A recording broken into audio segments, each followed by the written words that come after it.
wake up, wake up, 502 is going down on people's Saturday morning. This is your boy, 96.1 FM, 1458 AM, radio. Raashaan Myers, wake up 502, coming to you live on a beautiful May Saturday morning. People, I am so excited to be here. We are live and up and rolling. So many things to get into. So many things to talk about. Local basketball, Kentucky basketball. We have playoffs going down. We have official NCAA tournament news. Just so many things happening. I am very, very excited to get things going. We got Twitter and YouTube and Facebook back up and running. So that's beautiful. And all the folks online joining us. We have everybody driving around doing a nice job today. And I'm just here to talk about it all with you. And I tell you what, it has been unbelievable. This is the thing that I love about, they always say like a dog days. Really dog days is nothing. There's always something happening. There's always something going on. And with that being the case, there's always has to be something. So we're gonna get into that. I saw an alien on the basketball court last night. I'm super, super excited to talk about him as well. But yeah, there's just so many things happening. In the world of Louisville athletics, there's so many things happening in the world of college athletics that I'm super, super excited about. I'm glad to have you back in the studio as well. Hey, Larry, good morning, brother. How you doing? Man, I'm doing good. How about yourself? I am doing very, very well. This is a beautiful day outside. Nice. You know, right now, we're doing a conversation. That's super nice. I know we're out and about. We're not here in person last week. We were, out running around. How did all these things go? Man, everything's been pretty good, man. Everything's been pretty good. But once again today, I'm off running again because today is senior prom. Senior prom. That is right. Girl is Yes, I know, right? It's crazy. We just signed up for college orientation the other day.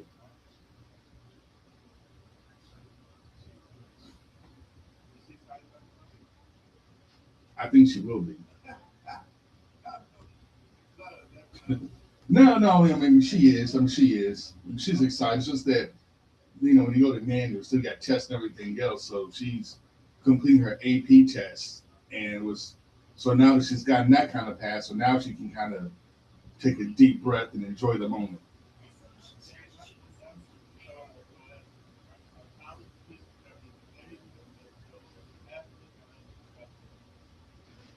They have been made. They have been made. She's going to Loyola Chicago. wow. Okay, so It's official. okay. Awesome. I know she's excited about it. Very. So, I mean, it's right like in downtown Chicago too. It's like right on Lake Michigan, right off Lakeshore Drive. So right in the downtown Chicago. So she's excited.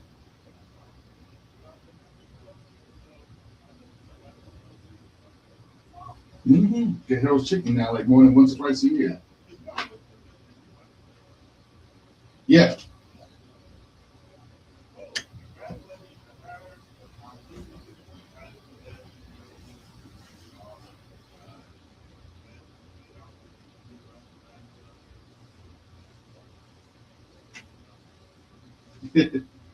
chopping up the nails. But glad to have you back in the studio. From me, I thought he was going to have to change the studio. And basically, I talked to him. I and I don't know if you knew this, but I did a property drop in on What? long no, wait a second. I got out and I just dropped it on KRP. No longer cleaned it up. No longer was my credit. Hmm. But now with Houston doing a job With the bats.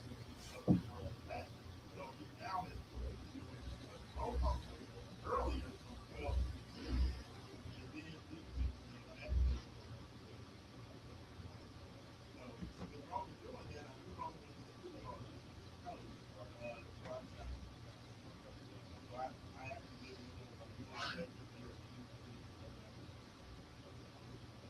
all the different things you got to say about on Wednesday Ross Kobe was going to be in the building too. I feel like Roman goes hard on guys like I mean, the man just goes hard all the time. I mean, the man's like doing like he's producing literally like three shows. yeah. He's the No, voice of the Kings. Roman is the poster boy for he's no Jack. So He can do it. it, Saturday morning is not conducive for Roman for that. That'll give. He did say that he was going to give us a talk. Hopefully he's going to give us a buzz. We'll see what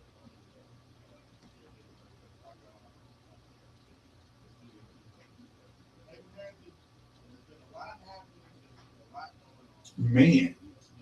I want to get your thoughts on. So I mean, the changing landscape of college athletics is insane. Like watching it slowly, not even slowly morph, but quickly morph into pro sports, but like a different Frankenstein version of pro sports.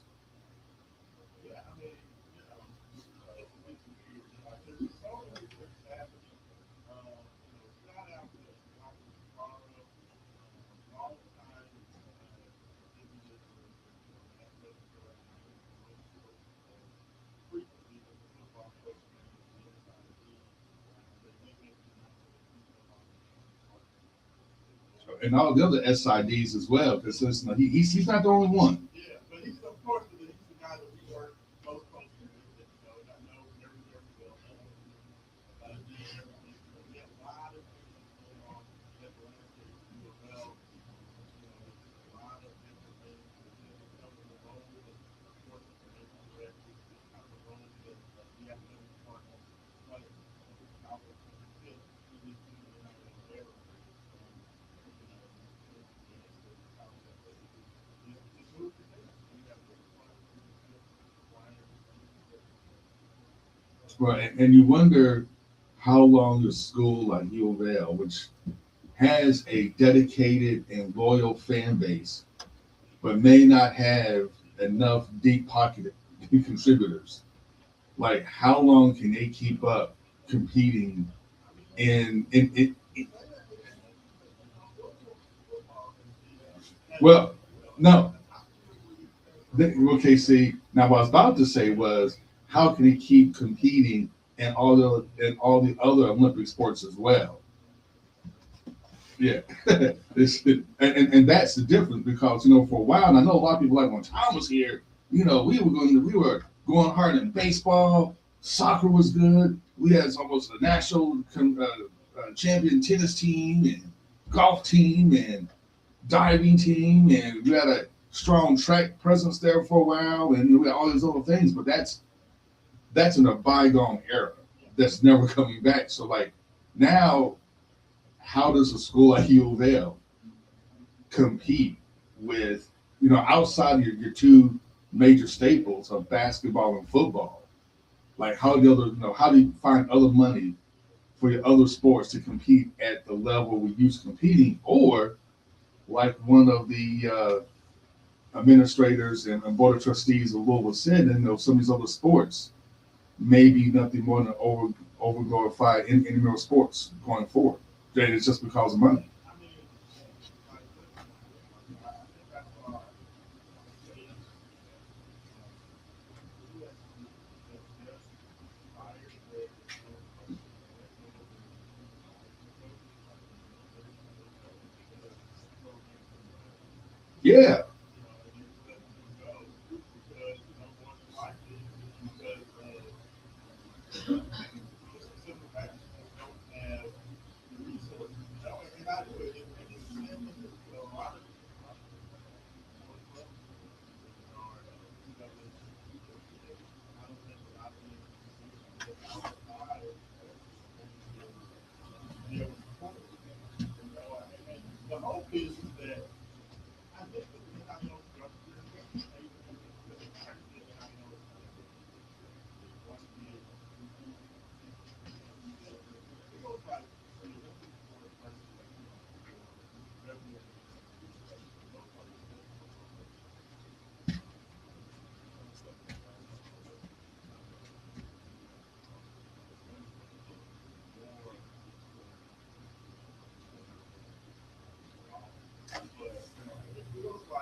There has to be some sort of,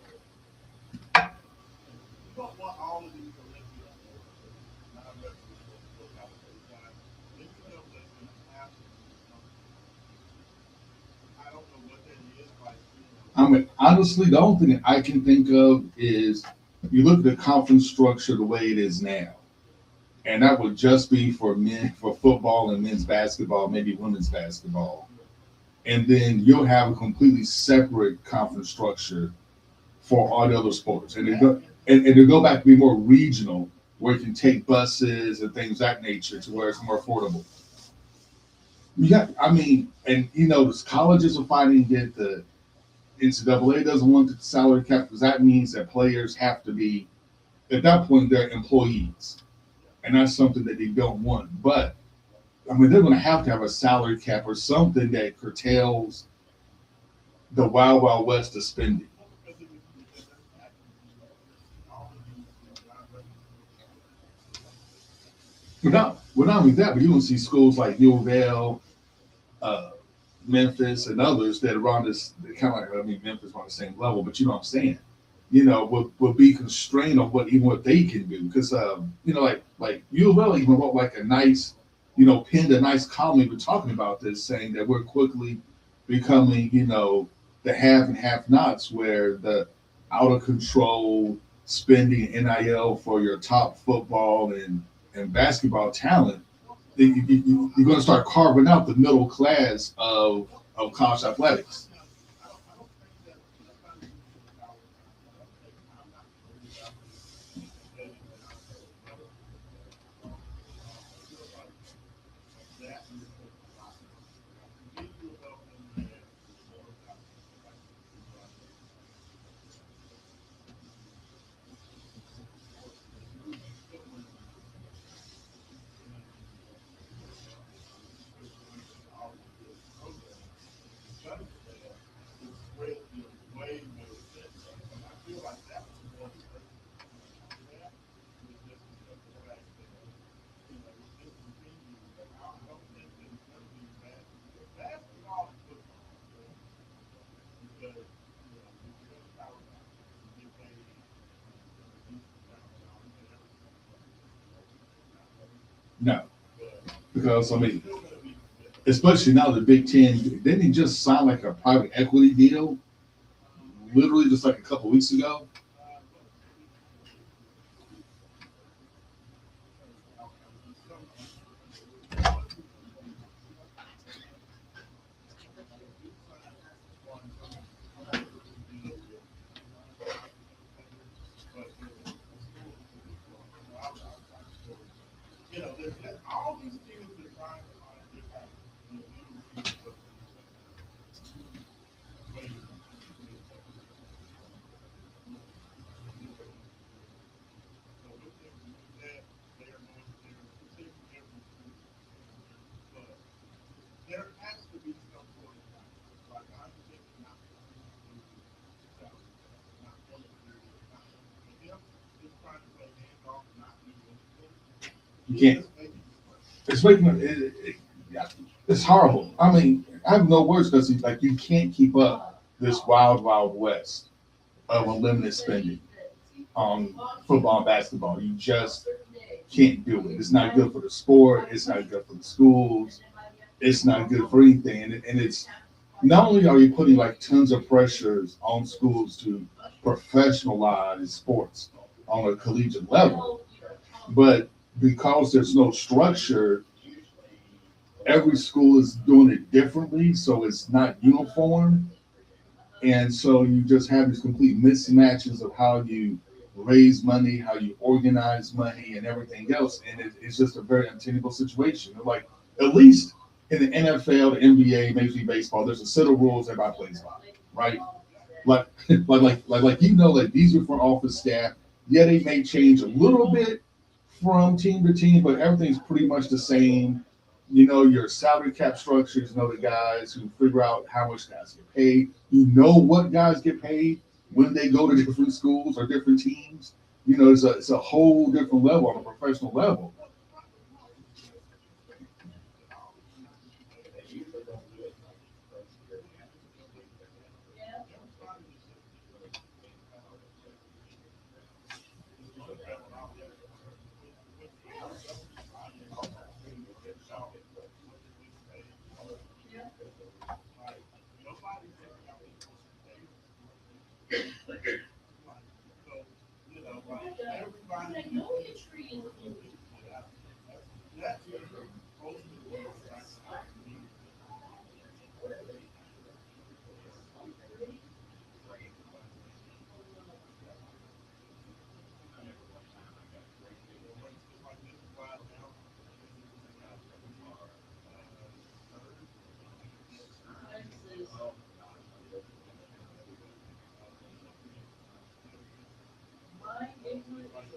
why they did that. Not say the first one, I understand that. That's why they did that.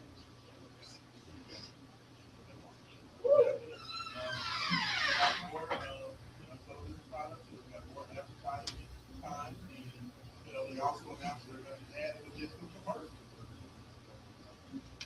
Of course, I mean, everything about college athletics is been and since the first initially college, it's always been about because they have never had strong enough leadership to say, look, this is what we need to do. All these schools, all these universities, all these colleges, are all in doing what they can to make as much for their players. Or in this case, try to lose as least amount of money as possible. And it's really just crazy. Like going to 7-16s, like nobody in their right mind thinks that's a good idea. That's diluting your product. That is, I mean, it's just a horrible idea to expand a tournament this way. But I get it from the NCAA's perspective because they got squeezed as much money as they can out of college basketball because they get zero from college football. So for them, this is their cash cow. And because of the hierarchy of sports, college basketball really only makes money in March. For the NCAA, it only makes money in March.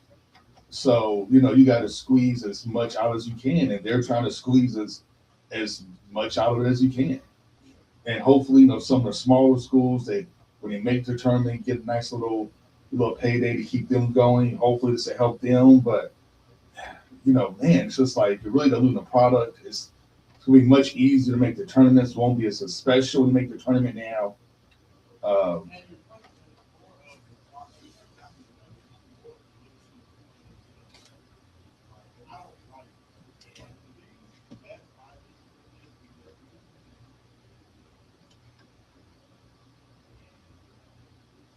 let those talk but I hate having Mississippi Valley State play Super. Like I don't that's not fair. That they barely have a top taker they only got their conference. And now once you win the conference tournament, and you have a chance to take on Goliath, instead of taking on Goliath, you're taking on some other, you know, track school for the chance to play. I mean, yeah, I never liked that. and this is also a way for the bigger conferences just to jam it full of more of their teams. Yes, yes. See, like I feel like it's a better situation where you're letting, um, having all the clubs.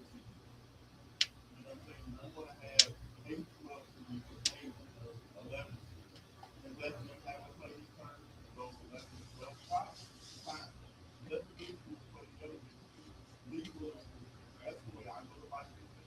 If they would have done, if they would have done added 16 teams by adding like adding all the 11, 12. To me, that would have been a better product than the big thing school. And I think that would have left it strong. That's just a personal judgment. They've got some weird conflict positions. Sometimes you gotta go, but all that to say that things are changing. Quickly. With college, that's ridiculous. Mark Cohen was interested. If he has done something, have you seen these public movies? I have not. You have not. Okay, so as you know, University is still we have a visitor here. We're going to talk about that. After we come back from break. But what we've been doing, production has missed a lot of guys that we don't know the so production has not done the best job. They haven't got that bell cow yet that they were. They haven't gotten their start. They haven't gotten that star yet. And I know for Kentucky, it has to kill them because they are the bluest of blue buds when it comes to college basketball.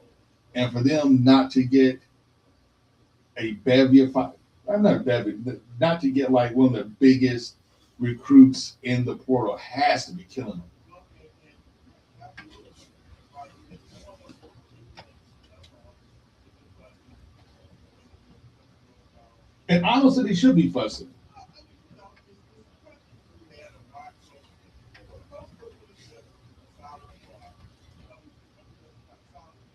But but it's just solid. That's the problem. You're at Kentucky. Solid doesn't work.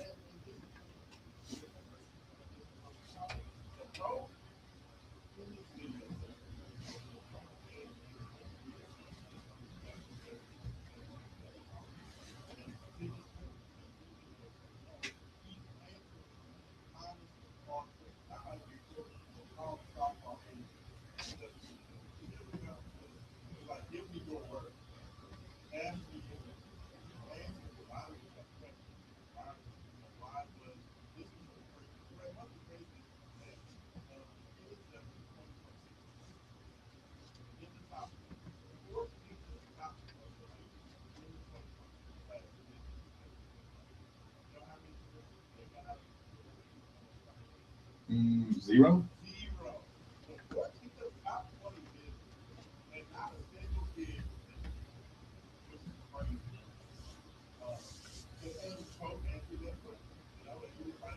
I'm weird.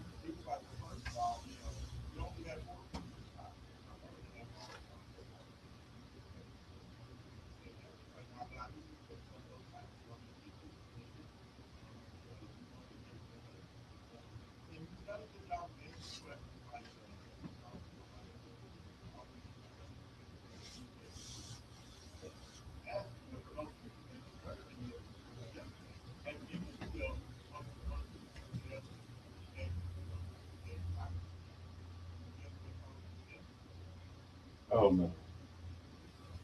Oh no. What would Ned Flanders pick as his hype song? I have no idea. What?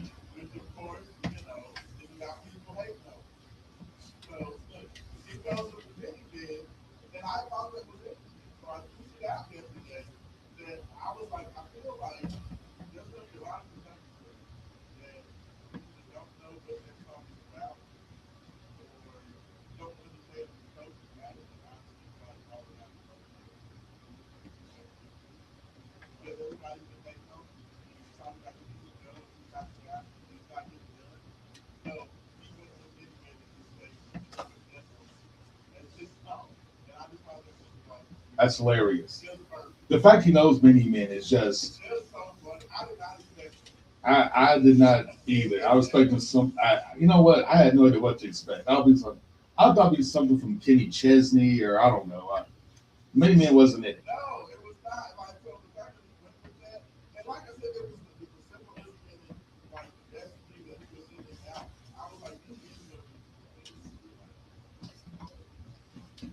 The fan base.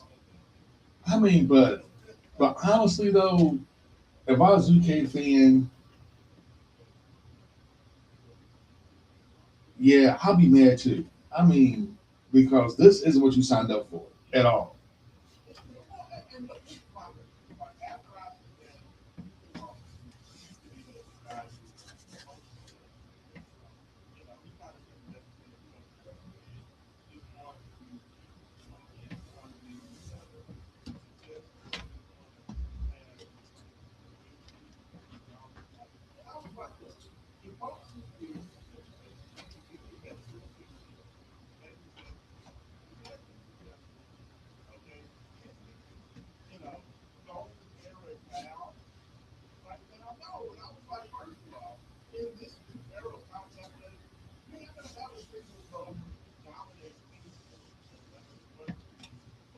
I mean, IU showed you that last year.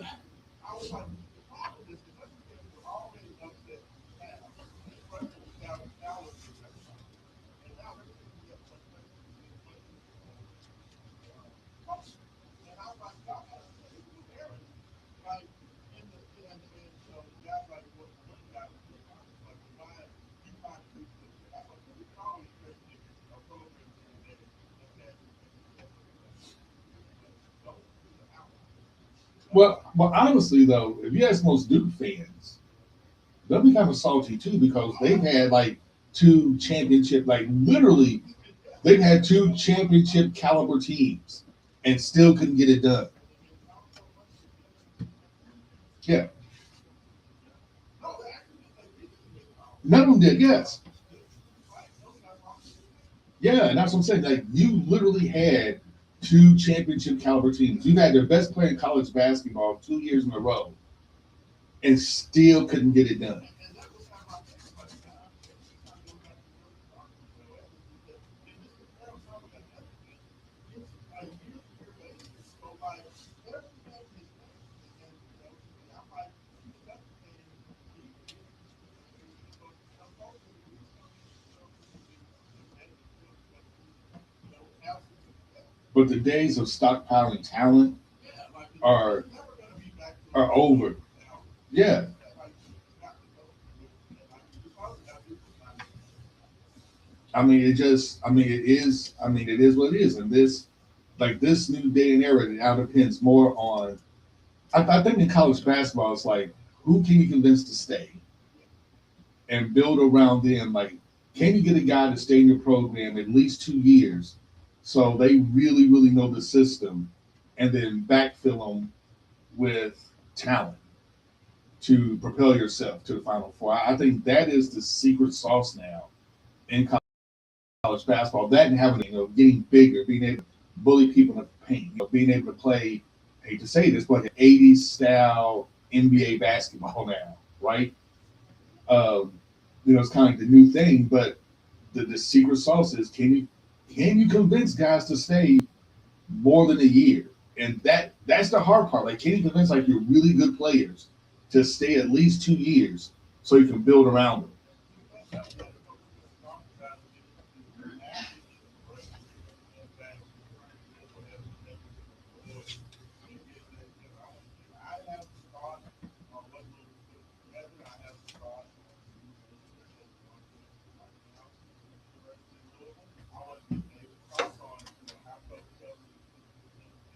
That much, much more.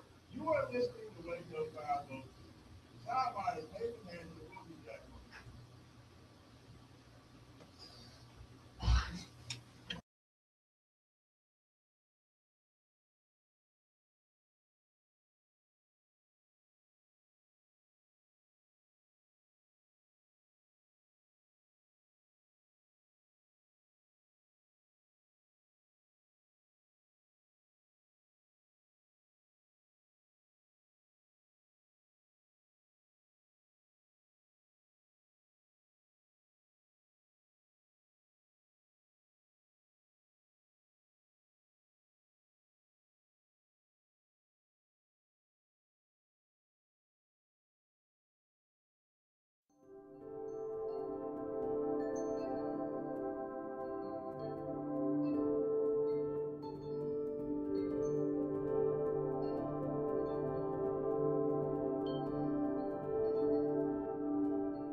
former KRC was our producing, and then we're still doing the Ryan Ruffin show. But a little bit of a shift, made a little bit of a change. Okay, okay. Mike already been Mike, but unfortunately, I was able to find something with that time slot, and I'm able to, purchase what's supposed to be a career with me. That's what I'm talking about. Just, I told her so long. I thought when I saw him on such a growth, I was like, I told my son, he needs to get some headshots. So he's going ahead and just start autographing headshots. So I was just saying, I need one of those headshots. No, no, no. I mean, he's mad famous now. He is. He is. I mean, he's the most famous dude. These main event sports alumni always go on to be the better people.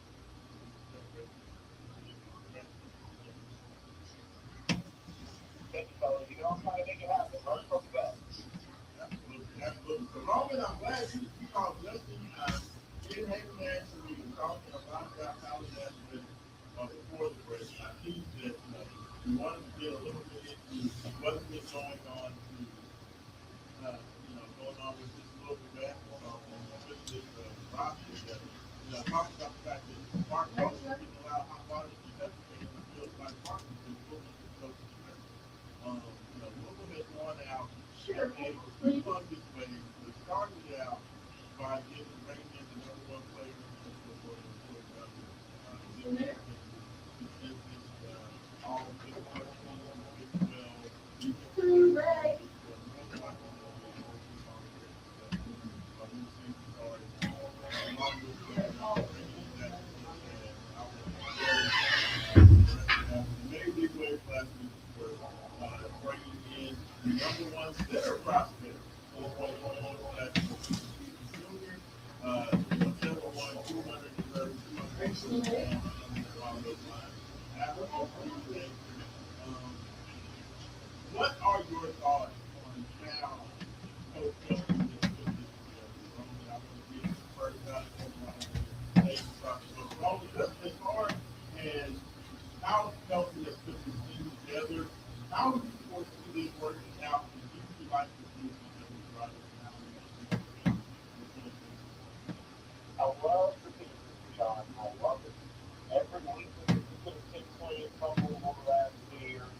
Look at the drafting, look at the roster construction for this year.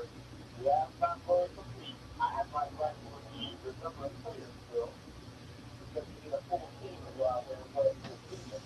With that being said, you've got the point guard, the skilled prospect, the Chris Paolo in the center. You've got interchangeable guards that can go out there and light up on the floor, set up in space, be an off-ball threat. You've got a three who can defend multiple positions, play games, play that basketball game, perimeter player, our Uncle Garrett is the perfect addition to the game of what Floyd's position is going to be for you. That's that floor spacer, fundamentally skilled forehand. And Floyd can catch the ball from anywhere within an 8 foot radius of the rim. He can jump out of his net, and he's one of the eaters. Shocking. Yeah. I feel like the biggest key to all of this. You guys here going and grabbing a guy that they're not going to look like, right? Yeah, money's the major factor here, but they really make true tickets to these guys and got them to buy into what the new system's going to be, which is exciting to us. But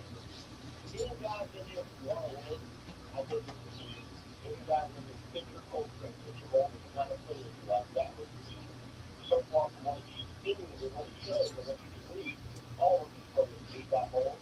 It's just a matter of getting them all to buy into this new philosophy that Pat Jones is going to have to be learning on the fly. So, Talk to us through what you see as the biggest changes for Coach Kelsey in Chicago, as well as talking about that. Ultimately, I totally agree with you. I think that Coach Kelsey has done a great job over there with building. David Harrington, what do you think? Do you like the way Coach Kelsey? Like, now Coach Kelsey's been around the ACC.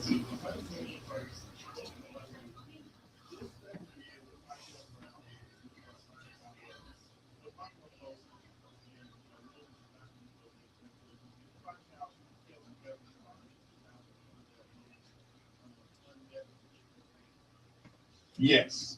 I mean, he's addressed the issue big time. To me, the biggest thing was getting guys on a coaching staff that know how to, coach big men. And then you went out there and you got big men from the coach, which is awesome. I'm excited to see how he, I want to say, changes his system, but how he, let's say, augments his system. I guess would be a better word, or how he enhances the system, kind of to take advantage of the size. That's what I'm interested in. Like, how is everything kind of going to mix together? How is he going to still get the running in, the shooting in, everything else I know he wants to do, but incorporate, big men. Well, and that's one of the things that Tony Green still working with us.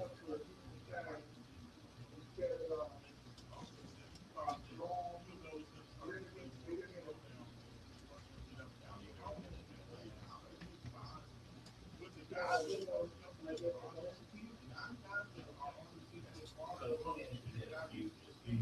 I'm gonna be honest with you. I don't think Golden's gonna slow down very fast. I don't think they're going to start walking the ball up and like big deals. Like we see that. When I look at Jackson Johnson, I look at David Williams and the out and stuff like that. They started out the area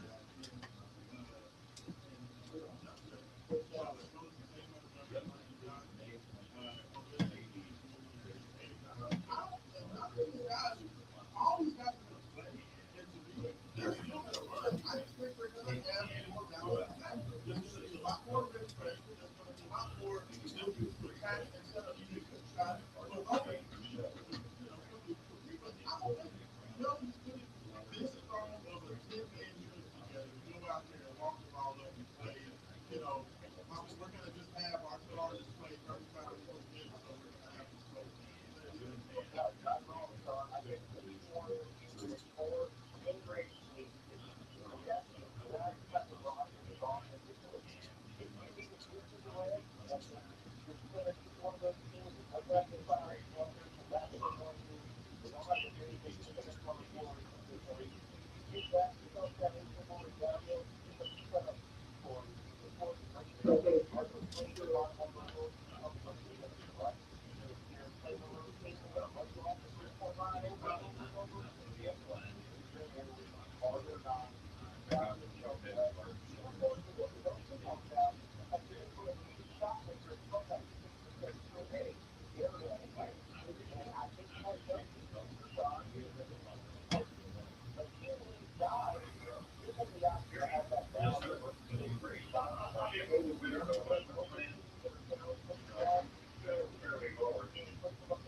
Yeah, yeah, yeah, but I was really good for Frank.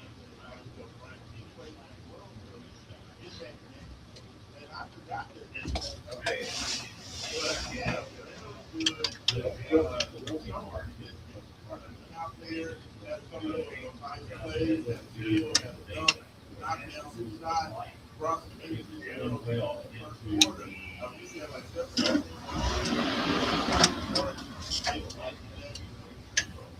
showed how unique the style was. But to me, Bowman, the thing I love about today is that Coach brought in a bunch of guys that not only besides that have a lot of experience on the elite level, but also all these guys have potential to take the field and be competitive. Like all these guys have eyes. And that's you know, Jay has a quick market where he can get he really has a seal that he can get a lot higher than that. Same thing with London Johnson. A lot of these guys, his ceiling is unbelievable. So like for me, I feel like Washington has done a great job of bringing in known quantitative talent, but also guys that have the potential to get a lot. It definitely makes sense. And I think the best thing you've seen in college basketball in 2026, you can't have guys that are plateaued within the official and not be able to add to their game within what you guys do, right? And I think that's the key. Guys, let's semi-develop here what you want to do, and then also just add what you're capable of. So I think you want to have that balance, right? You want to get a couple of guys who maybe aren't expected to play like that. You also want to make sure you're physical in the games even more than you do when you get the 2v1. So now it's just a matter of trying to get the right pieces that fit and make sure that they're guys who can buy in and improve. Yeah, yeah, no, absolutely. I mean, and the position versatility, like to me, Carter Knox is more your physical downhill, get to the rim guy, and then James will come in and give you 6'8", quick release, I'm start gonna off have a seat right here. let it go down. He's like both guys have great size and pace.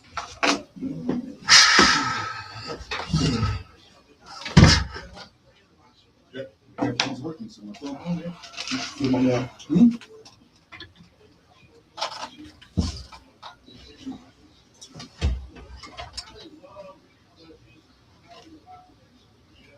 Feels like Coach Kelsey has hit all the right points. Let me ask both of you guys: is there anything that like, let's say James goes ahead, he makes his decision. Coach Kelsey has had a great track record with his team. He said he is.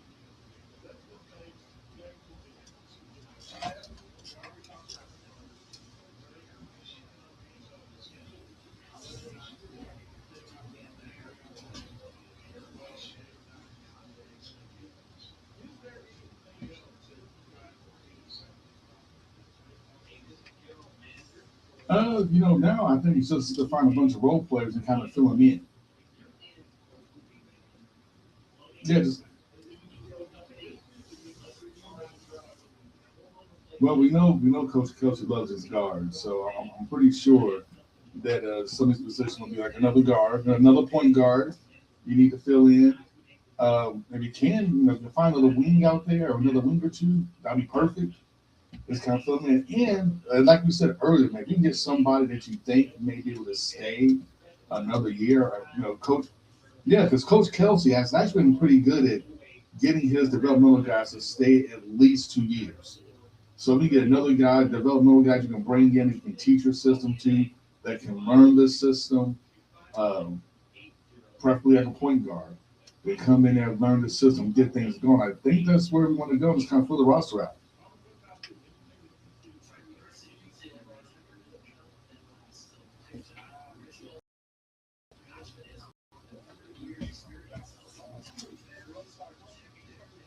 What about this? Anything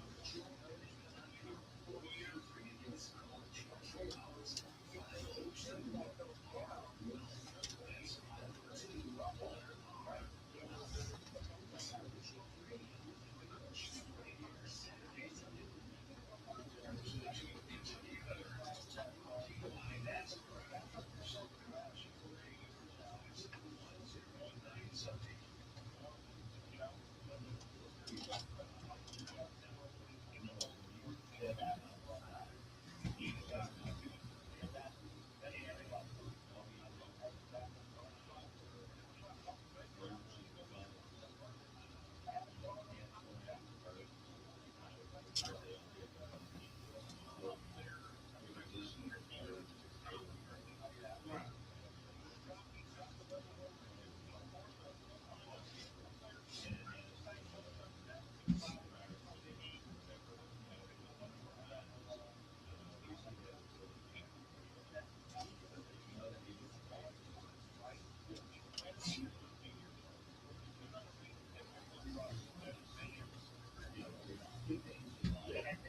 Mm.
now being joined in studio with a special guest. We got our man Chris Payne on the line with us. Chris, good morning, brother. How you doing? Good morning, good morning.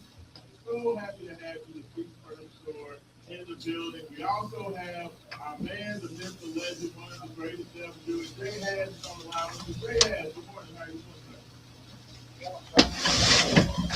Man, it's a lot happening. We got a full back. I'm excited. I got everybody. We got Roman Kelly on the line. We got Haven Hanson in the studio. We got Jay. We got Chris Cannon in the building. Pete first, talking about all the good things going on. So, Chris, it's been a little while since we had you on, man.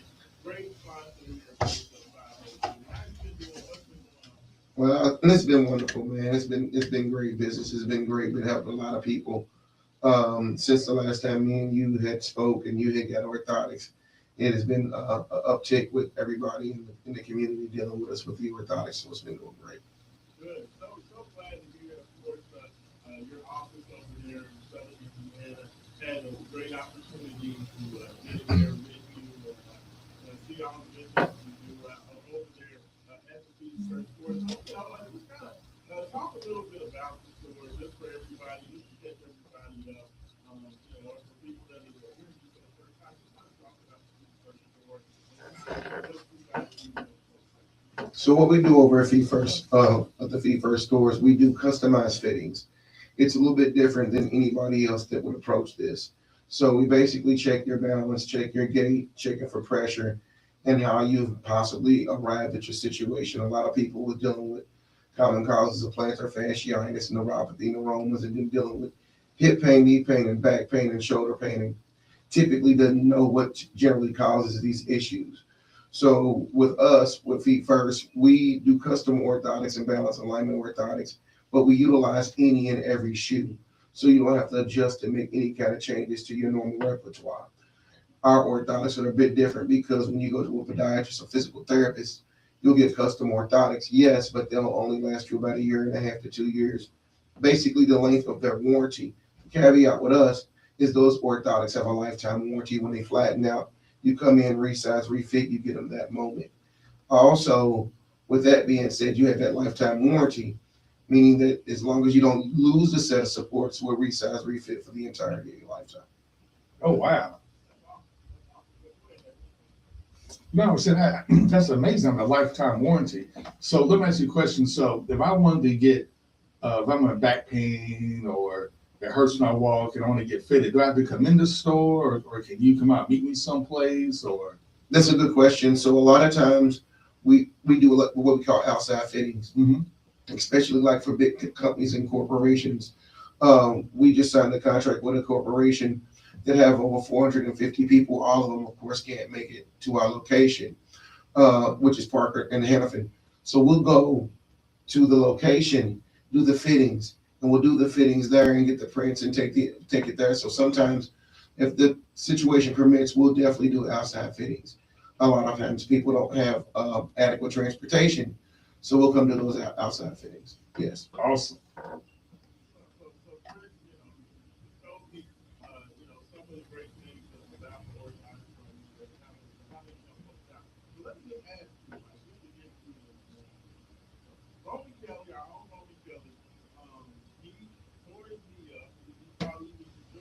Trying to go out there and face down block somebody. Went down and had to have surgery, had to have knee surgery. He's back. Roman, how close are you to 100%?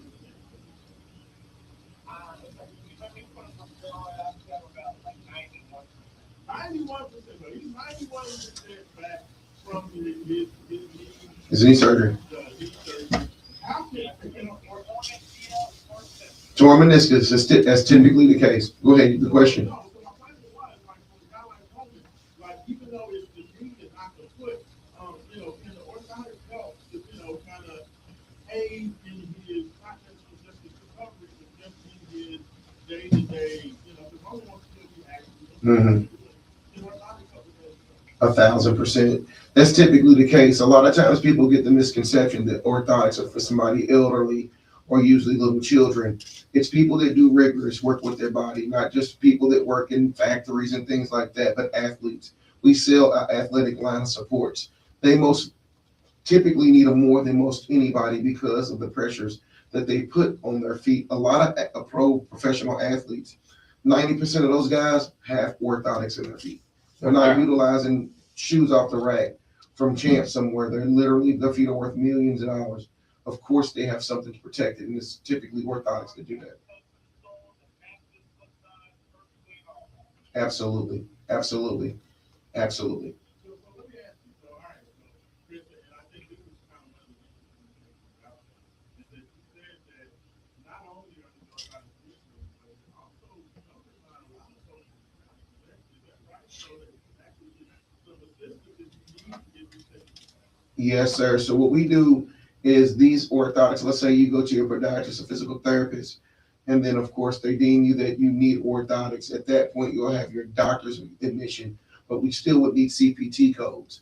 So meaning that we would give you the CPT codes and you would submit them to your insurance, and they'll pay for some, none at all, but it just depends upon the insurance, but 80% of them actually take it. But there's been some changes also with insurance, just like braces. But yes, typically they're going to pay for those or pay for a portion of those. And we give you the CPT codes at that moment.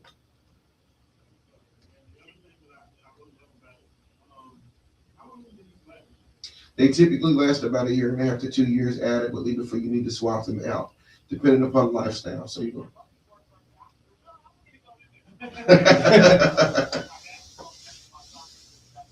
Absolutely. There you go. And that's why we sponsor a lot of pickleball players and so forth. That's kind of how we got, a lot of people is that they play pickleball, they play soccer, and they would get into a meniscus and issues like that, causing, a lot of pressure, lower back pain, sciatic nerve issues. Come in and literally fix it. So I always tell people before they even come through our doors, check our reviews. There's a reason why we have 5 stars, over 150 plus reviews. There's a reason for it. And I was gonna say, now that sounds like Jay had. Yeah. Jay has, bad back, bad knees. 2 bad knees. I saw Jay taking the trash out the other day. I didn't know if he was gonna make it to the sidewalk. So, when you got a brother like Jay had, he's trying to get around, he's trying to live his best life. I feel like that's something that's gonna be able to help him out, especially if I had. Absolutely. He's utilized supports before and make a testament to what they've done and what they do. So again, when it comes to the orthotics, it's typically a 75% success rate. And if it doesn't work completely, it's usually some sort of user error or it's beyond your feet. So again, it not a complete cure-all, but will definitely help tremendously with any sciatic nerve issues, hip pain, knee pain, back pain, even Morphin's disease.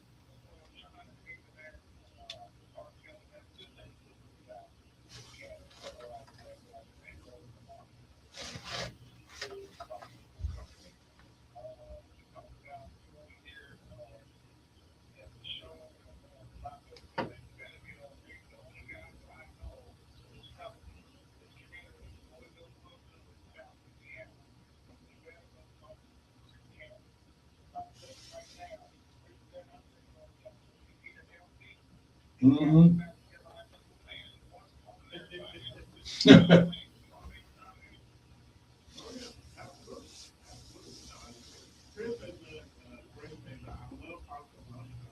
As passionate as I am about basketball, little athletics, football, all that good stuff, Chris is passionate about feet. I've never seen a brother that's passionate about feet as Chris. Because like you can feel the passion, it comes out over the airwaves, and I just love that. Thank you, appreciate it.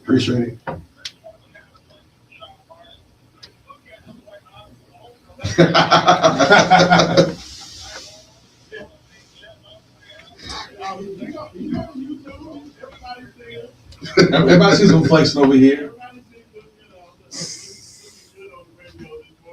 Thank you. Absolutely.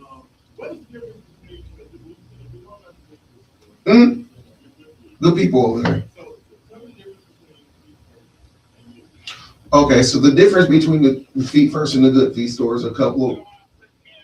That's number one. That's one thing. But number two would be is that we not only do custom orthotics. So balancing up, there's 2 types. There's balance and alignment orthotics to strengthen ligament, tendons, and muscles. You still need an acumen and background to do such, yes. But then also there are orthotics that are complete customs that you would need basically for rest and recovery support. Somebody with, heavy neuropathy with nerve damage, or someone who has diabetic situations and things like that. And we're able to cater to even both those. 3 is that we have a bookend product called Power Step that even if you go to the podiatrist or physical therapist, you're going to be 85 to 90 bucks. Those orthotics are $39, and we still professionally fit you for them. So there's no way that any level that we're not able to take the situation and rectify the situation for our client. And then 2, we own all of the rights to the financing. So we have HSA, FSA, care credit, afterpay, and then we even have other lenders as well. And our orthotics don't exceed over $350 with those lifetime warranties. Oh, so wow. It's a big difference because orthotics, and everybody knows it. I'll let the cat out the bag. Anywhere orthotics are expensive. They can be very expensive, up to $1,100 to $1,200 for a pair of orthotics, and we're a fraction of the cost. And then not only that, with that lifetime warranty, we keep it covered for you. So that's a big difference. And you get to get orthotics typically the same day. So you walk in and you walk out within 35 to 45 minutes. I'm going to find a solution to your problem.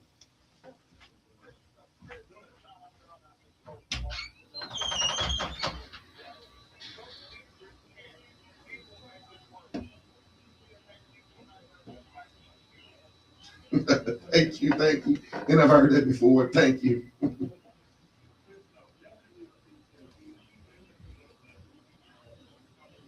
Man, thanks for having me.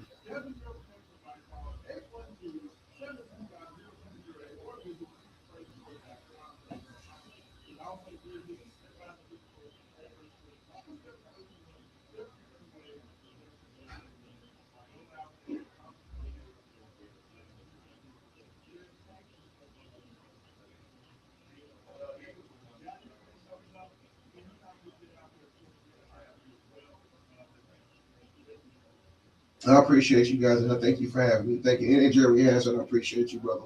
I thank you guys for having me on. All right.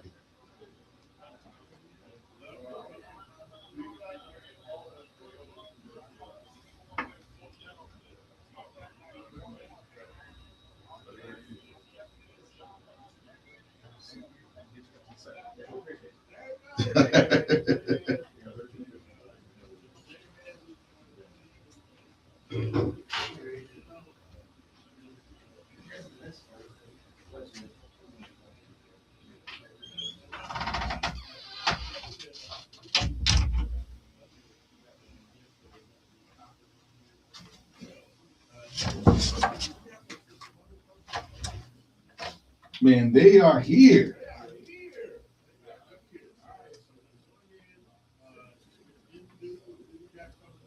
I will bring them in right now and give them just like 2 seconds. Keep chopping it up. Thanks for that. Appreciate y'all. Sure. Yeah.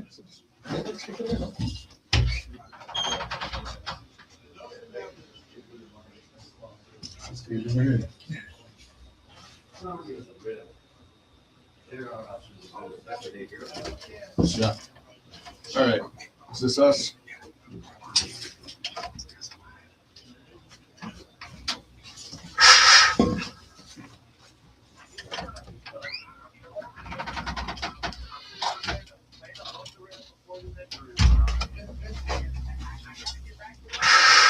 He's a high flyer.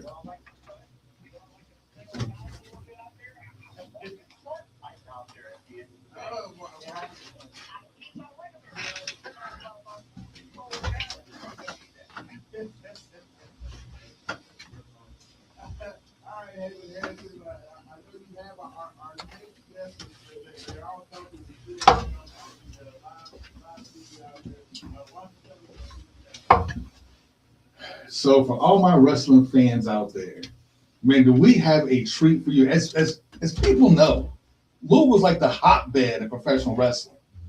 We have the Harvard, well, you used to have the Harvard of professional wrestling here at OVW. But I got 2 guys in here right now that are bringing in one of the greatest of all time. And in 6 days? Oh, we're talking about Mick Foley. Yeah, 6 days away. Yeah. 6 days away. Mick Foley's coming to town to do a little stand-up comedy at Logan Street Market. Why don't you guys take it away and kind of explain what's going on, everything you guys got going on as well? Absolutely. Yeah. So I probably should clarify. 6 days. I did my math wrong there. It's actually 4 days. So May 13th at Logan Street Market, we got Mick Foley coming in. And if you've seen Mick Foley, you know he is one of wrestling's most prolific storytellers. Not only that, likes to call himself a stand-up comedian as well. So it's a mixture of those kind of things. You're going to get never before heard stories from his 40-plus years on the road, and you're going to get some of his stand-up routine where he's put together, obviously, hook and punchline, that sort of thing. The cool thing about this, though, is this is the very end of the 40 Years of Foley tour. So this is the very last stop. Louisville is the last show of that tour, so it's going to get the best for last. Exactly. And I think you're going to get some stuff you didn't get throughout the rest of the tour. Some stuff he's probably been wanting to do, has been saving. Maybe a little glimpse of what's going to happen for the next tour. And not only that, I didn't realize there was going to be a live feed camera that works out kind of nicely. We have the special edition shirts that are going to be there. Limited edition Mick Foley shirts. The three faces of Foley riding derby horses across the Kennedy Bridge. And a portion of all the sales are going to go to Dreams with Wings as well. Okay, we've got Dude Love there. You got Mankind. Oh, and Cactus Jack. Yeah. And Cactus Jack. All three faces of Foley. Yeah, I'm excited to hear what he has to say because, as we all know, growing up watching wrestling on Saturdays with the greatness that was Jerry Lawler, you know, Jim Anvil Neidhart, the Hart Foundation, all those guys kind of coming through the Mid-South connection. I'm kind of interested to see like how is he going to shoot on Memphis and the greatness that was like a whole Mid-South wrestling. That is going to be interesting. Hear those stories. I know he was in the territory for a little bit, so that is going to be hilarious. He spent a fair amount. Is my mic working? I'm not catching it in my ear. There we go. Thank you, whoever did that. Yeah, he spent a fair amount of time here in the southern region, the Midwest. And real quick, I do want to clarify, this is, even though it's a wrestler, this is not a wrestling show. There will not be a wrestling ring. There will not be anybody. There will be no violence. Hopefully, no violence. Only comedy. Only good times. Good vibes. Logan Street Market. We've got Mick Foley as the headliner, WWE Hall of Famer, the hardcore legend, and then we've also got Mike Bucci, who wrestled as Simon Dean and then Nova in ECW and actually had a little brief run-in with Cactus Jack in his ECW days. Well, you got Nova coming. Okay. Yeah, I know exactly what you're talking about. Okay, yeah. Yeah, he'll be coming in. He's going to be our opener. And if my memory serves me, this will be his first foray into stand-up comedy. So if you want to come see somebody either knock it out of the park or completely bomb, we may very well see one of those two May 13th at Logan Street Market. That's a way to talk them into the building. It's going to be great, or it's going to be terrible. But hey, either way, it's entertaining television, right? There you go. And what time or where can people get tickets? So the show itself is going to kick off at 7 p.m. You can go to wearepowerbomb.com to pick up your tickets. That is wearepowerbomb.com. And tickets are on sale right now. There's 3 different tier levels, and you can pre-order that limited edition shirt on there as well. So we're really excited about the Mick Foley show. Like he's got a lot of history here. We'll probably even hear him tell some stories about being in the Louisville Gardens way back in the day as well. But we'd be remiss if we didn't mention we also have a show on June 6th where there will be violence. Yes. There will be wrestling. And no comedy. And, well, maybe what is wrestling without a little comedy? Right. So on June 6th at back at Logan Street Market, I'm really proud to have our first foray into wrestling as far as a live event outside of OVW is Let's Fight on Logan Street. We've already got people announced from TNA like EC3, Jada Stone. They just debuted Sophia Rose and Orion. We got AEW Star Beef. He signed up as well. And we've got a big surprise that we'll probably be announcing next week as well. One of the biggest unsigned stars we could possibly put on the show. We're like, screw it, let's just put the dude on the show. And we're really excited because the big thing for us is like Steve and I are very much Germantown people. That's where our roots are. That's where we love to be. And we really wanted to bring something to the community of Germantown, you know, with Dainty Fest, Nisselberg Walk, just so many cool things.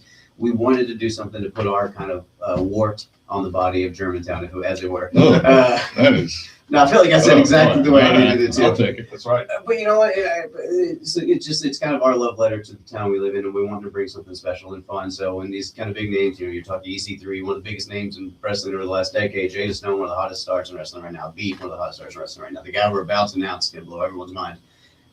that's the kind of thing it means a lot to us to be able to bring to our community, not just put on a good show, but to do it in our hometown. And beyond that, I do want to tell these people, yes, the doors are at 7 for Mick Foley. The doors are going to be at 2 p.m. for the wrestling show on Saturday, June 6th. But I highly encourage everybody, get to Logan Street a little early. Check out the venue. It's a unique It's spot. amazing. It's full of restaurants. There is a brewery. There's a coffee house. So the There best coffee in are Louisville. shops. There's just so much. There's an arcade.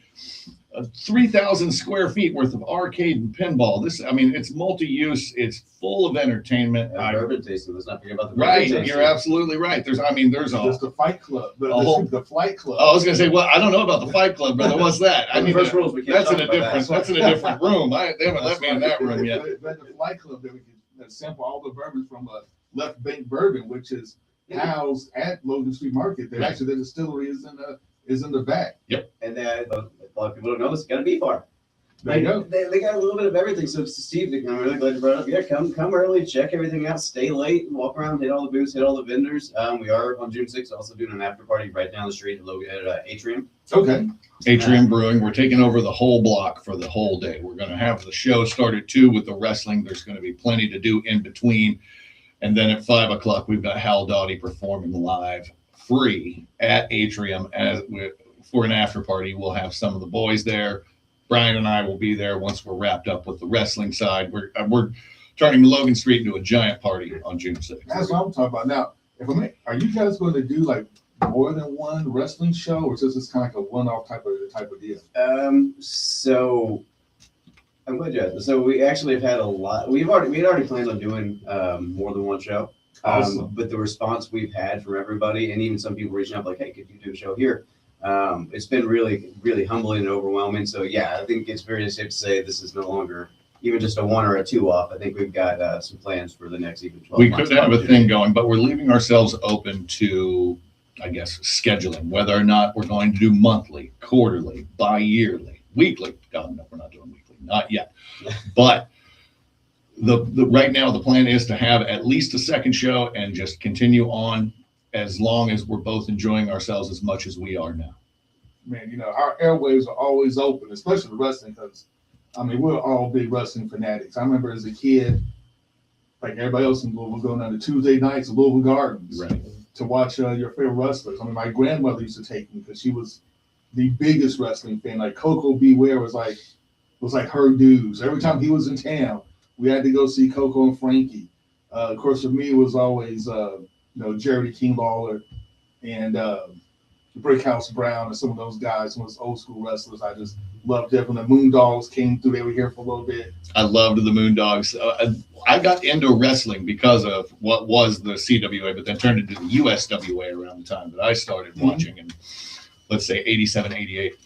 But you're right. Brickhouse Brown, Jerry Lawler, Bill Dundee. There were so many, worldwide famous names that their home was right here in Louisville and in the Memphis area, this 2 or 3 hour drive around. But Louisville was a hub, and the Louisville Gardens, which are still being used, again, not for wrestling, but for, just entertainment and filming in general. They turned it into a studio of sorts. But I'm glad to see that that's still going. I'd love to see more wrestling in Louisville, and that's what we're trying to do here. You can never have too much wrestling. You never have too much wrestling. Yeah, I think my favorite Louisville Gardens wrestling legend has to be my grandmother. I don't think she ever had a Diet Pepsi or cigarette that got finished. It was always tossed on the heel at the time. Good.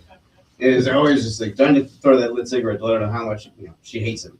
It was an important part of the show back then. It was a different era.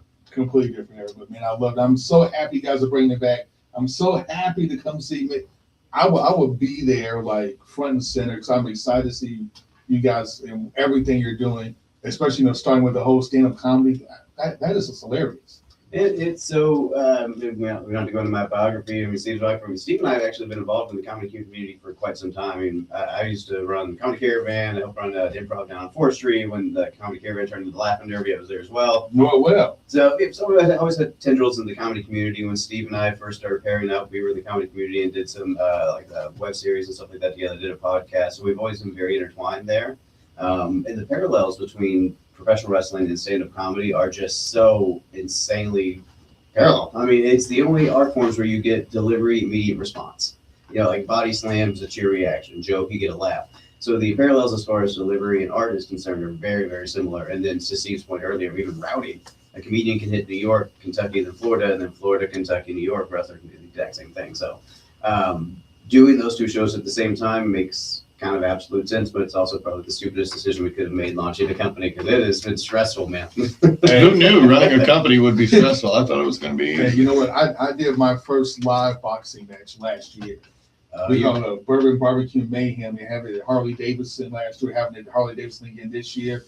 And yes, I completely understand what it's like to book athletes, especially we had guys come from Mexico City, San Juan, Costa Rica, you know, all over the country flying in to fight and trying to schedule all that, get the contracts going. And I couldn't imagine. We're just doing Orlando. I'm stressed with Orlando. I couldn't imagine trying to do, you know, these partially international flights. Yeah, passports. Like that's not even. No. We've done bourbon passports. That's about as far as we've gotten in that is concerned. Man, yeah, you're doing a whole different level of things. Oh yeah, it's fun and rewarding, but man, trying to get up to that point. Yeah, but I think the rewarding part is like I think we're seeing that almost a daily. So in wrestling, they say you can make money, you can make friends. Luckily, we were friends before we ever got into wrestling, and we never had money. So it kind of so it worked out nicely. But I think that the good thing about what he and I are doing is every time we're like, hey, this would be a good idea, and then we're able to like book it and they'll sign up and they're on board, or but you know, like, hey, we'd love to have you as a sponsor. Like, it's something you guys is your all's thing.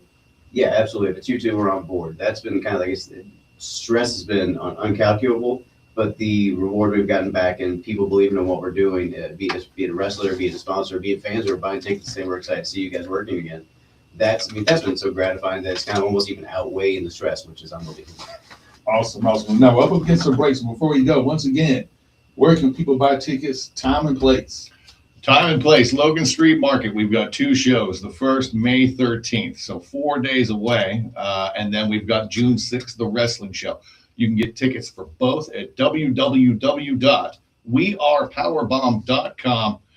You can get those. You can see what we've got going on moving forward. We highly encourage you to go to both shows. We'd love to see you. We want to pack the house. We want to show these people that Louisville is the city that we know that it is. So come, don't sit on your hands, have a good time. And again, we'd love to see you. Don't sit on anyone's hands. Yeah, no hand sitting.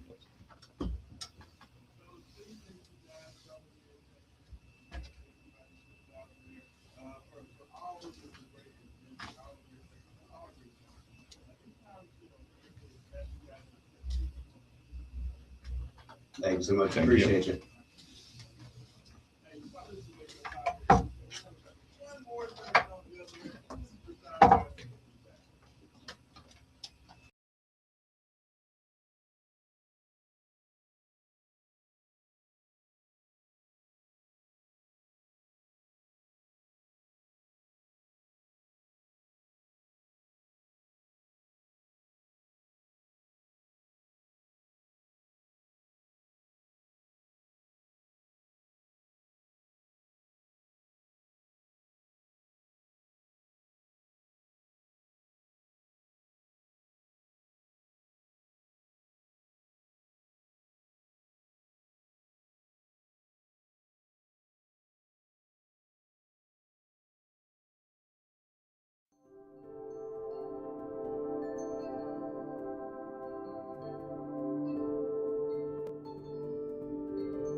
I'll be enjoying Roman Kelly in the building. Thanks so much to the good fellas that they came in the last break talking about Chris Hanlon.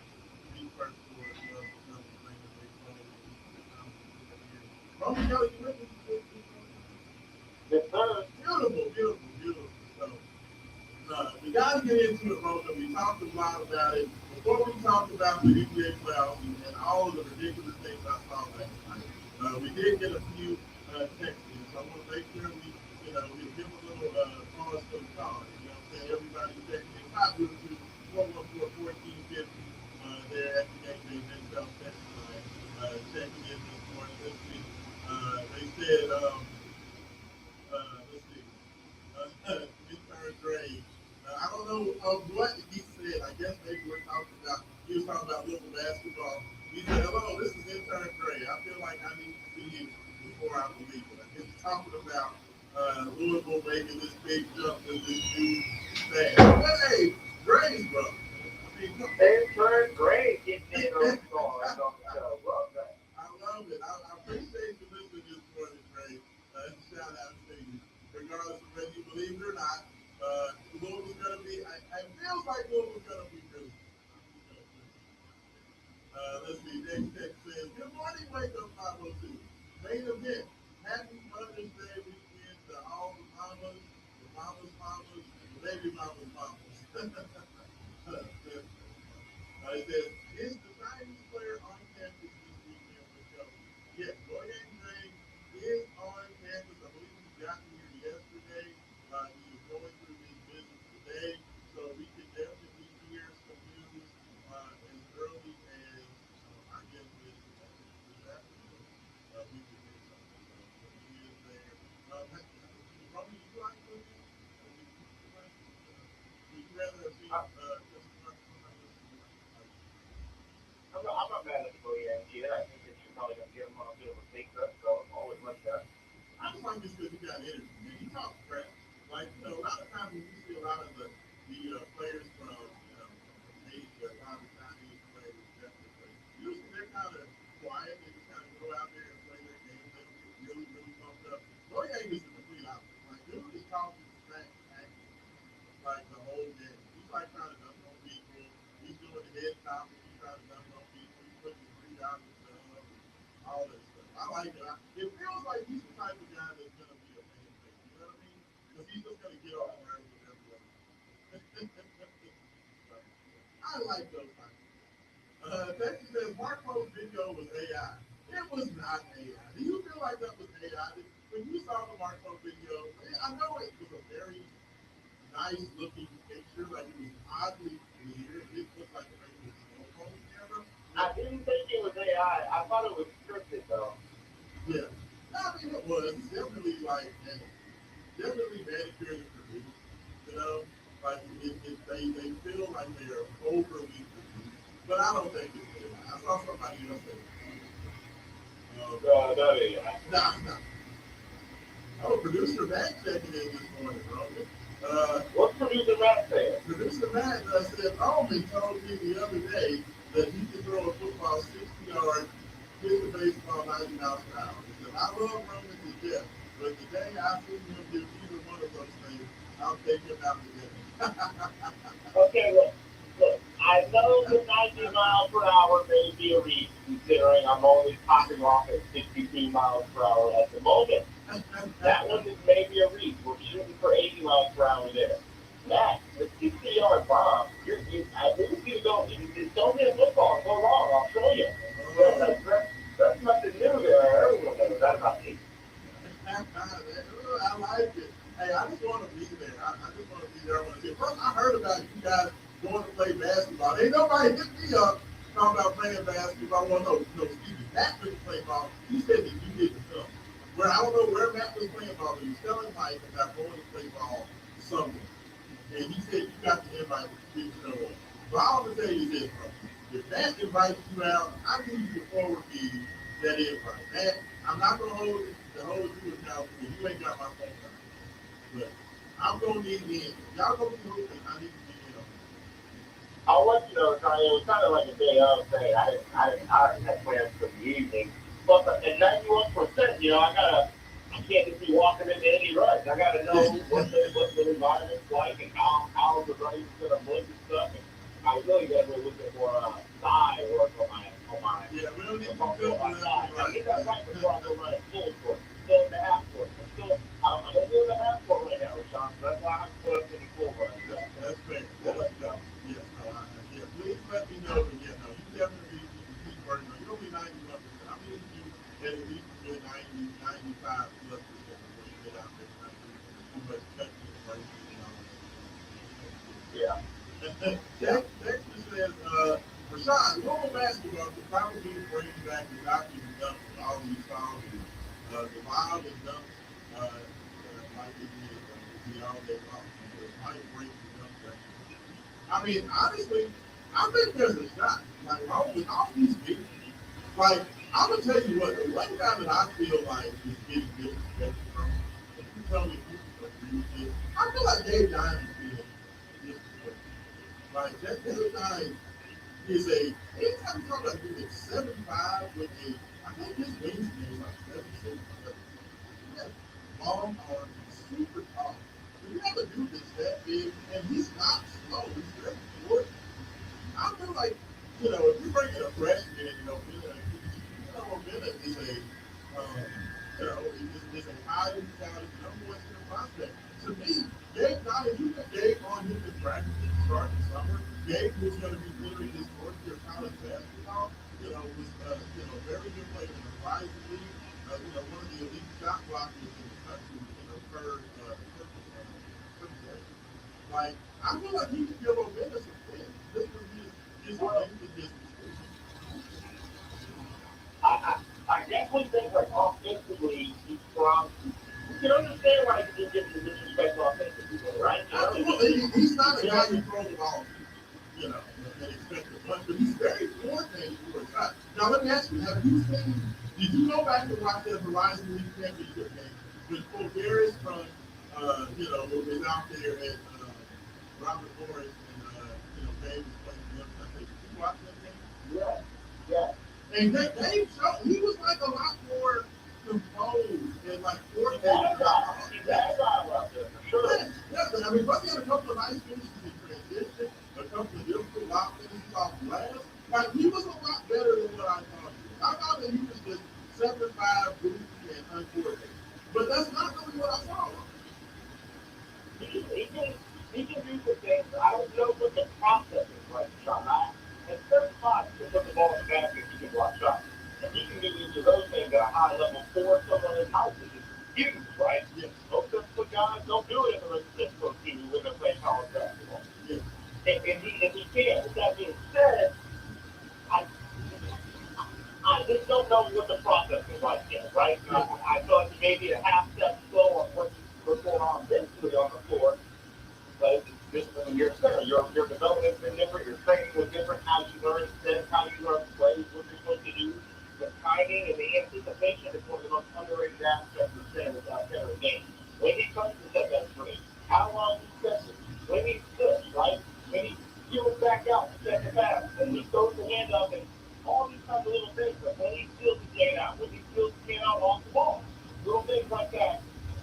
I think he may, he's going to take up some time to address those things and a fixer like Pat Kelly that even if it didn't do with someone that was probably being slowed down, it's still, I'm going to imagine it's going to be a very game. Don't know how well we show. Don't know. Basically, what I'm getting at is I see Dave Giants being a player that is a much better player for us at the end of the year for them. Absolutely. No, I think that, and to me, honestly, I think this offseason, Dave Giants is going to play with the best players. Think about it. He's going to get every day in practice going to get Lawrence Duncan, the number one center in college basketball. Omega Easy, the number one center in high school basketball. And, a Swiss Army knife, 16 outworld players who can beat you inside and outside, the guy that he's had wars with for a couple of years in the Horizon. So, like, that's literally the definition of high entire time. I feel like all four of these guys are going to get so much better playing against that level of accuracy. So I say that a little more time? No, I said I just feel like these guys, when you talk about just a chance to play against each Oh, yeah, yeah. What that's going to do for him in practice, the ability for him to defended by those guys, have to try to score on those guys, and defending those guys himself. He's going to be ready to play, I think, with the physicality and the intensity on day one. Just, certain steps, certain plays, certain moments when he comes in and makes that pass. Hope he's ready for that. So, so Rome, let's go ahead and get to it. I appreciate you guys texting in, listening this morning. Positive people on 1450, the cardio law office hotline. Appreciate all you guys texting in. Rome, we got to get to this NBA playoff. We got about 10 minutes left, and I want to tell you what I saw last night. Everybody knows that the government released all of the alien files yesterday, right? They released all this footage of aliens flying across. They couldn't, identify what they were. They released tapes from Apollo 17 where they were talking about they saw stuff, out in space while they were going to the moon. But Roman, I saw an alien on the basketball court last night, and his name is Victor Wembanyama. 39 points, 15 rebounds, 5 blocks. Yeah. He's unbelievable. He's got it. He's in his first playoff run ever has put himself in that category right now if he wasn't already there. Top 5 player in the league. I don't think you can deny it. He's the best defender in the league. I don't think you can deny it. I mean, what is 18 shots, Raashaan? 39 points. 13 for 18. He's 10 for 12 from the free throw line. He played the way that Shaq's been calling for him to play all these years. And he's 3 for 5 for 3. He showed it all. Unbelievable. And it's like there's a few moments out there where he was just a centimeter away from a block. Probably could have had 6 or 7 blocks, honestly, if he played that game again. They kind of got the perfect system outside of him, Raashaan, as well. You got a series of guards that was all staying off the bounce. Maybe not as jump shooters, but at least as guys who can be playmakers and put that pressure on the rim and scores and get it to the free throw line. Miller for 4 for 6 from the free throw line. Come on, Cass for 6 for 8 from the free throw line. Aaron Fox was 2 for 3, but he's 7 for 19. He's getting downhill, getting those twos, getting into the lane. Then the sub, getting into the lane, getting those twos. Like it's just, you got that thing as your other shooter out there, and Harrison Barnes, your best, Tony Johnson, your Dillon back, if that was even a thing, Yeah. I mean, how good is Mark? How good is Mark Bryant? Player of another team in there and playing at such a level of how do you say, like just looking to drop that to dominate versus looking to be the best team player. It's a different type of Spurs team now. Him saying, I'm going to go out there and dominate these Wolves. And what's really, really fun, though, is if you get anything else out of Julius Randle offensively in this game, Raashaan, if you can get anything out of the right topic, it's probably a chance to win. I feel terrible for Ant because he is sitting in this ball, 32 points, 14 rebounds, 6 assists, and 2 turnovers. If he's on a bad team with a ball bruising, everything's not good either. And he's still doing it. 41 minutes. Those Rico Bears throughout last season, but those Rico Bears teams, they struggled in the playoffs because he doesn't play more in the fourth quarter. And if you're ever team with Rico Bears, you can't play in the fourth quarter because of the active Rudy, the mismatches that you create with guards that you have out there on the high pick and roll. Those really just goes too big. You can't play. If you don't have that guaranteed shot maker, that second option, that defensive second option with Julius Randle is not showing he's capable of being. 5 personal fouls, or foul trouble, doesn't hit a 3. I feel like you honestly got more efficient night out of Hayes and Suns, and not 3 has been better this series than Randle is time. So, I feel bad for Ant, because this is the year I think that Ant himself individually was ready to go and carry the team through those kinds of runs like we've seen Olympic do, like we've seen LeBron do. And if he could have avoided the Thunder until the conference finals, he never knew what he was going to get. I'm saying say going down. I want to say can't see this injury has complicated things, but really Dante going out and not getting enough of the supporting cast to get that next man out the jolly.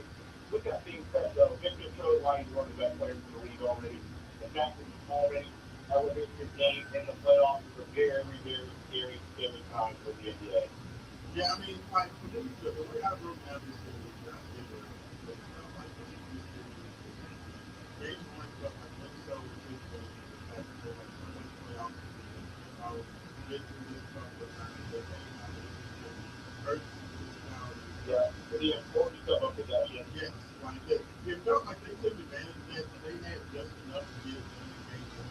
But this feels like a series where I don't know if Minnesota knows. I feel like the Spurs are just so good. I mean, Marcus Bryant is coming in the fourth quarter, and they're putting Marcus Bryant on game in crunch time. Marcus Bryant wasn't even expected to really be a part of the rotation. And this kid, you remember that tweet I made about Marcus Bryant last year? I said the kid's going to get his time. I mean, it's unbelievable. Like his defense. And then on top of it, by the way, he goes 2 for 2 from 3-point range in the fourth quarter. That's shoot. I mean, it's unbelievable. Like the Spurs are so good. That's what's scary is that people want to talk about how good the Thunder are and how this could be the Thunder dynasty. Honestly, dude, this is the Spurs dynasty. The question is their first championship going to be this? I'm just because they're already so good, but they're not close to what they're going to do. Stephon Castle, like you talked about Randall having a tough day, it's because the point guard for the Spurs was shutting down Julius Randle. You're right. Think about that. Their point guard. And he's got speaking of Castle, he's got a lot to add for his game offensively, but that's a second-year player, Raashaan. This is last year's Rookie of the Year. Yes. 2025 Rookie of the Year. Last team again. Hey, last the team in assist. 13 points, 12 assists last night. In 40 minutes of a playoff game as a sophomore in the NBA. Unbelievable. The Spurs are unbelievable. Like, and that's not even talking about, we didn't talk about Dylan Harper yet. Like, They're also lucky. Let's make sure we put it out there that they're extremely lucky as well. But they have done a lot of amazing work in their front office. You get your best Harrington Barnes, adding their young pieces that they've added as a lower pick in the draft. And a veteran in here. Joseph Johnson has developed this game. He was the sixth man of the year this year. And you've got a future like all NBA type of talent that's just on the bench doing his thing, coming in a lot of make mistakes for Dylan Harper. Dylan Harper he's got the second highest scoring on the team after Wiggins. Yeah, absolutely. I mean, you got 20 minutes tonight. He's not even a critical piece of the rotation yet. No, it's fun. I mean, they made all the right moves. They made the perfect trade getting De'Aaron Fox. A lot of people question that trade. I felt like Fox was the perfect veteran guy. He's not having success. He's hungry, but he's not afraid of the moment. He loves to have the ball in those moments. You have, bring over a veteran big man that won a championship with the Boston Celtics in Luke Cornett, who's the perfect guy to come in when he's on the bench. It's just a perfectly masterfully put together line. Yeah. It's perfect. What the other guys is as well, right? The way that they've been able to grasp and your two biggest creators and a different creating an Alex Caruso and a Shea Gilgeous-Alexander, like that's kind of crazy that that was led to a championship team. They're going to be here for a couple more years to come because the young guys they've got. There's no reason for this person not being here for like a decade. And I was okay thinking about, the eight of the 10 minutes talking about the Spurs and the Bulls because this feels like the only series in the semifinals that is going to be competitive. Right? But what do you think? When we go ahead, we only got about a minute and a half left. So just tell me, of the other series, is there anything you're looking for? Are your Lakers going to get a game? Can the Cavs make this a series? But what are you feeling about the other ones? I think the Lakers get a game. I think that's the only game they did. I think the Cavs get a game. It's the only game they did. What about Philly? You think are they done? They could probably don't get a game. They should have got one last night. They didn't. I agree. I think the Sixers So- are done. I think they're going to get swept. I think the Lakers understand just because of one reason. You defended well enough in game one to win a game, and your offense was good enough for 3 quarters in game 2 to win a game. Combine those two on your home floor in 2 opportunities, and you should win one. Yep. Agreed. Roman Kelly. Yep. I'm right there with you. I'm super excited. I need Donovan Mitchell to get this game tonight. And if he doesn't, I'm just excited to figure out where he can play there for the outside of the contract. Roman, thanks so much for checking in this morning. Appreciate you, brother. Congratulations on all you're doing. Good luck, and we'll be catching up soon, all right? I'll see that people, John. So appreciate it. Roman Kelly checking in this morning. Thanks so much to him. Thanks so much to you guys for checking in and being a part of this. It was an awesome day. Thank you to the guys representing Nick Foley. Thanks so much, Chris Cannon. This is Raashaan Myers on Big X Radio. And we're out.